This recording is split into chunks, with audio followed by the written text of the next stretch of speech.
Brooke, it's been too long. I'd love to catch up for a little bit, but first, would like to let you know that I have something that I wanted to send you in the mail, and it has to stay refrigerated. Is there a day in which I can have it delivered to you? Hey, Allie. What do you plan on sending me that has to stay cool the whole time? If it's something that could spoil or any other kind of food type, we don't need it here. No, it's something else actually. Look, this year you guys won't be coming to our house for Labor Day, right? So I was thinking, since it'll be the last bit of summer, I'd send some of Ben's favorite ice cream. The last time he stayed over here, he went to an ice cream shop just around the corner from us and absolutely loved their ice cream.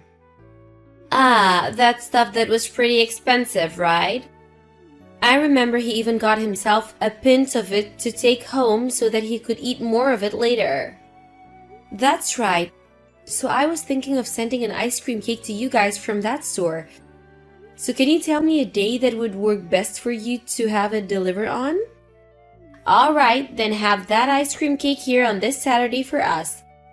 Anytime after lunchtime will do. Will do. I'll put it in for this Saturday anytime after 12 o'clock. Alright, thank you. Make sure that you eat a lot of it as well, okay, Brooke? My son has had to be at work a lot recently, so it's left you having to deal with Ben and the chores all on your own, right? And just like this time, he's had times in the past where he's been away for work for long periods of time, right? Thank you so much for being there for my boy. No, that's quite alright actually.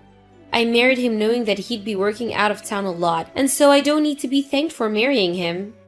Ben hasn't been lonely because of it? He's already in 3rd grade now, and he understands that his dad has to be at work a lot and doesn't mind either. He knows that his dad is doing it for the purpose of supporting him and I. My, so he's finally growing up that fast, is he? And if he continues down this path of picking up on things quickly, he'll be a real relief for both me and my husband. And as for my husband, it's nice that he's making a lot of money with his work. His work even rarely has to go through any layoffs, so it's a real blessing that he's made a career within that company. Well, that sounds about right. He works for the government, so he doesn't have to be worried about anything like that.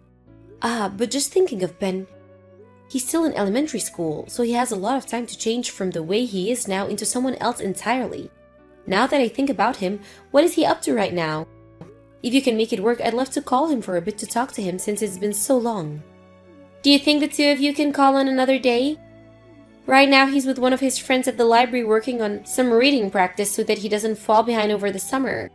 Oh, how amazing of him to do that. When my son was in elementary school, he never cared that much about studying or anything to do within his school. Ben is really shaping up to become as great as you are, Brooke. Even though you say that to him, I know a lot of kids that never listen to their mothers and actually do that. Ben really is a perfect little boy. Well, then I guess I can wait for another day to hear his voice over the phone. Alright. I'll make sure he talks to you soon. Please, and thank you. Now, good luck with Ben, okay? It's still been pretty hot out for August, so make sure that you take care of yourself and don't overheat. Brooke, I just received that letter in the mail that Ben wrote for me. He even made a cute little picture for me, and it's warmed my heart up so much. Can you tell Ben thank you for me the next time you see him? Huh? You got a letter in the mail? Yeah, something that looks almost like a postcard came in the mail from him. Does this mean that you never knew he sent something like that to me? Yeah, I don't know a single thing about that. He didn't say anything rude to you in that letter, did he? There was not a single thing in there that came off as rude to me. Just things about how the ice cream cake was delicious and that he's been going to the library a lot to keep up on reading. He also wrote that he wants to come see me and his grandpa really soon. Is that so? Well, if there was nothing off about that letter, then that's a relief for me. But it's just amazing. I never expected that a kid his age would already know how to write and send me a letter. It's been a whole year now since we met, so this has really made me so happy. I'll let Ben know that for you, okay? I wonder where that boy learned to even send mail in the first place. Right now, most kids are all focused on using smartphones and things like that, right? You have a point there. I didn't teach him anything about that either. He probably ended up learning about it at school from one of his teachers. Maybe he was asking one of them how to do so they had no choice but to show him. He's at the age now where if he sees someone else doing it, he'll want to try it out for himself. Allie? I know that I'm only just bringing this up now, but I think that you're being a little excessive with how often you contact me. Perhaps I told you about this once before, actually. I'm sorry, Brooke. Since then, I hadn't heard anything else from you, and after getting the letter in the mail from Ben, I wanted to let you know how happy I am. I know that you're not trying to be rude or anything by talking to us this much, but it's becoming a bit of a problem. It hasn't even been a whole week since the last time you texted, so you need to do something about that. And as for you sending us things in the mail, I'd rather that you don't do that anymore. I'm sorry for thinking about you all so much, but I really don't mind sending you guys gifts in the mail. And that's what I thought you'd say, but don't expect anything back from me. I'm the kind of person that means what I say. So what I'm asking is that from now on, you stop checking up on me all the time and sending all these messages and gifts. I understand that my husband is busy with work and all, but talking to me this much is driving me up the wall. Soon my husband will be back from his trip, so you can start talking with us then, so that I don't have to always be the one seeing your texts. Alright, Brooke. I'm really sorry for all of that. I totally understand how you feel about it all now. Well, if you do understand, that's great. I have a lot on my plate here, so there's no time for me to talk with you. I'm sorry, but I don't have the patience to just sit around and talk to you every day. And as for Ben, I'm the one that's raising him, so you don't have to worry about how he's doing while he's with me. Before you start to think that you can see him all the time because you're his grandma, think about how he's my son and he needs to be around me more than you. Now, I have to get going. Brooke, I have something to talk to you about. I'm asking you to please pick up your phone right now. What is it that you want with me now? Allie, calling me at 11 p.m. is very inappropriate, and I'm not going to forgive you this time if it's not for something important. I already told you before to stop talking to me all the time, so what do you want? Well, I'd like to know why at this moment, with what's going, you're trying to relax and get some sleep. Tell me right now, where are you? Why would I be anywhere else beside my house? Calling me this late at night, what the hell do you want from me? My son is trying to sleep right now as well, so stop with all this crap. If he is to wake up because of you causing me to move around, what kind of problems do you think that'll create for me? That's very strange, Brooke. You say your son is there sleeping, but he's over at my house with me. My son is? What the heck are you talking about? Ben came over to my house. I have no idea what you mean by that. Do you know how far of a trip it is over to you guys from ours? That's not the kind of distance that some little kid like him could walk. Even an adult would have a hard time walking that far at this time of the night. I'm being serious about Ben being here with me right now. He seems to have taken the bus to get over here. The bus? That kid has never been on a bus before, so how did he take all that by himself? Ah, I think I get it now. You're at that age now where you're starting to become a little senile. Don't worry about it though, Allie, because Ben is back here with me. I'll make sure to let my husband know that his mom is starting to show signs, okay? Allie, I have something to ask about Ben. Wait, didn't you just tell me last night that we wouldn't talk to one another anymore for the time being?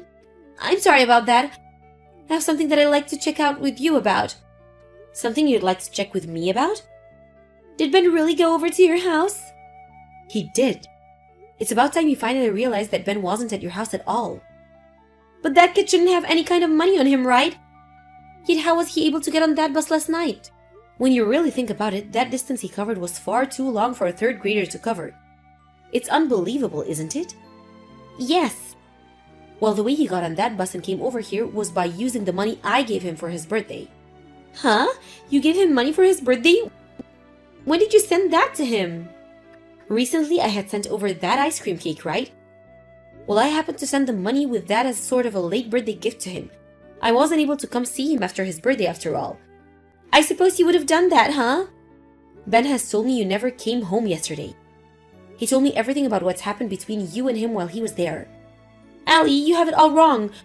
My mom ended up being really sick and needed help to be with her, and so I had to hurry up and head back to her house without a lot of time to spare. Then why didn't you just at least take Ben with you if it was back at your family's house? I had planned on being back to my house right away. But even still, that's pretty irresponsible of you to do that with him, right? especially when you were out of the house for almost 2 whole weeks.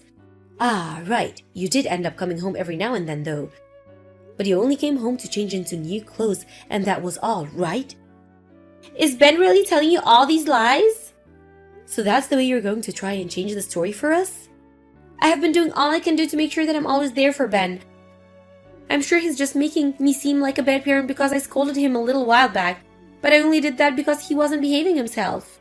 Brooke, let me tell you what condition Ben was in when he came over to our house last night. It didn't even seem that he'd seen a bath for at least a month. He told me he hadn't changed out of his clothes for almost a week and a half. There's no way he looked like that last night. After how badly he looked coming to our house with whatever strength he had left in him, I'm not going to be swayed by your pathetic excuses.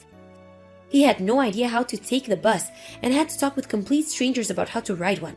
And the only reason he was able to find this house was after he took the address off the box of the ice cream cake that I'd sent a while back.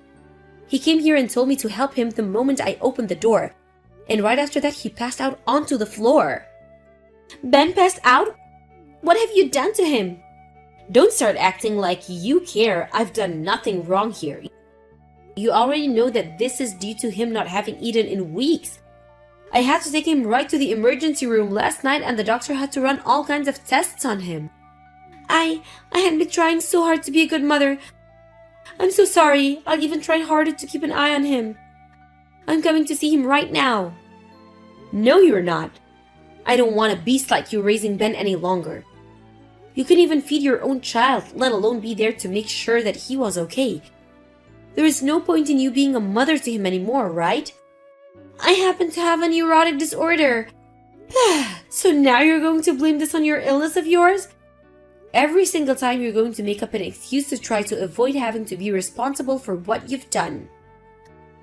I'm being serious about this though. My husband has been gone for so long now, and I have to take care of everything in the house. And having a son that's still in elementary school is the hardest thing to handle on my own. But the last few times I've spoken to you, you made it seem all as though you were all right there.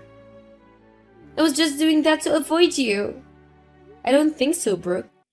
For the time being, no matter what kind of excuses you may have, I'm not handling Ben back to you. I'll call the police on you. You don't have the rights to that kid. They'll come and arrest you for kidnapping him from me. If you want to call the police, go ahead and try it. Because you'll come to find that calling them will only make your situation a whole lot worse than it already is. Allie, please just give him back to me. I want my kid back right now. No matter how many times you try asking, it's not going back to you. I promise that from now on I'll put more effort into raising him while I'm alone here. Please just let me see that kid. You're being a pain in my butt. Then at the very least, don't tell my husband about this. You can keep Ben there with you for the time being, but don't tell my husband anything. I'll let you hold on to him until my husband is back in town. Brooke, you still don't understand the circumstances you've made for yourself yet? I'm not holding on to Ben because I want to keep him as my own. I'm protecting him because he came here asking for his grandmas to save him. Allie, I'll apologize for everything that's happened these past few weeks. This isn't the situation where you can apologize to me for it anymore. I had all sorts of stress build up due to having to raise that kid though. Your husband has worked the same sort of job my husband is working right now. You should be able to sympathize with the kind of feelings I'm having right now. I don't know the feeling of being home alone and having to raise a child by myself. I know very well the stress that comes with having to raise a child and all of that. But I've never been in the position where I chose to ignore my child because I'd gotten tired of them. Also, I'm already telling my son about this. Huh? But he should be somewhere where he cannot receive any calls or texts, right? Yesterday he was in an area where he could receive calls for a bit, and that's when I spoke to him. Maybe it was God's doing, but the timing of it was all perfect.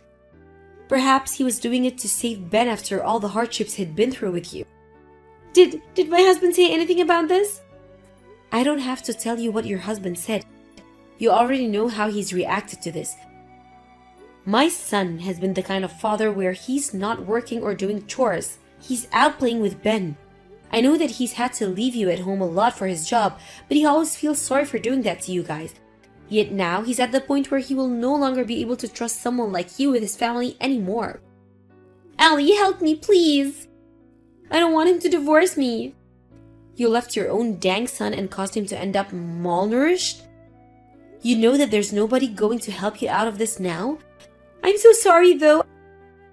I really didn't mean to screw up this badly. I will never do something like this again. From now on, I'll make sure that Ben is the #1 person I think about. Ugh, that should have been the way things always were between you and your son. Please, Allie, I'll do anything to make this all up to you. I'll even let you see Ben whenever you want. And I'll never ask to talk back to you ever again. So please just forgive me for this and let's move on. You stop all that crying right now. This is not about me forgiving you or not now. Every time you opened your mouth, a lie came out, and anytime it wasn't a lie, it was some crappy excuse. I'm not going to continue discussing all of this with someone that can't learn from their mistakes. I am learning though. How else was I supposed to go about all of this before without anyone's help? And now you want me just to accept what's happening here? I've been a housewife all my life and now I'm being threatened with a divorce? My gosh, even now all you're thinking about is yourself? You haven't even expressed any worry about the condition Ben is in this whole time. So you're never going to see this boy again. It's too difficult for me to even understand why such a sweet boy had to go through something as terrible and heart-wrenching as this. How about before we continue anything, you go to the doctor and get yourself checked out? Tell them that you have troubles caring for kids and only ever think about is yourself. I'm sure they might be able to get you the help you need and get down to the bottom of that neurosis you have. From there, Ben's father came all the way back from his work and divorced Brooke on the spot. And with no issues at all, the judge made sure that full custody of Ben went to his father. And after discussions between the judge and both sides' lawyers, it was divorced that the reason behind Brooke never being home for those 2 weeks was due to her having another affair.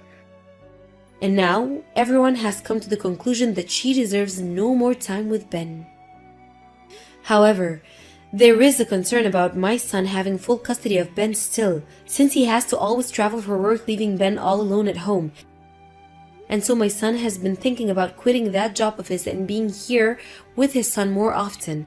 However, the one that told him not to do that was Ben himself. He told his father that the job he had is so cool and that he loves him no matter if he's gone for short periods of time. And so, because of that reason, my son has asked to move back in with myself and his father, and now the 4 of us live in this house together. And now that Ben is surrounded by both his grandparents, he's living the dream of always being spoiled before and after school every day. As for Brooke, her parents had disowned her over what had happened, and so she's on her own now working a low-end job. But in her current situation, she'll need to find more work to make money off than just having one job. Because if she doesn't, she'll be in debt for a very, very long time. And as for the man she had an affair with, he was also married, and so his wife ended up asking her for a settlement when she found out about their romance. I'm not sure what's going through the mind of Brooke at this moment, but I hope it has something to do with her regretting what she'd done to Ben, and we'll learn from it soon. Of course, everything she did is unforgivable, and so I never think I'll ever see the day that I do choose to forgive her. Just thinking about how Ben had written that letter to us back then, it makes me cry every time knowing that he was sending us such a sweet letter when his life at home was so miserable. I really wish that Brooke would have just asked me for help and I could have been over there right away to help take some of her parenting stress off her shoulders. But after never being able to see one another, he finally found whatever strength he had left to find his way to me asking for my help. I'm never going to let Ben have any more heartbreaking memories like this in his life. From now on, I'll do everything I can to make sure that Ben lives the happiest life he can, and to do so, I'm going to be spoiling the heck out of him. Thank you for watching and listening. We hope you enjoyed the video. Don't forget to like this video and subscribe. Also, feel free to leave a comment about what you thought of the story.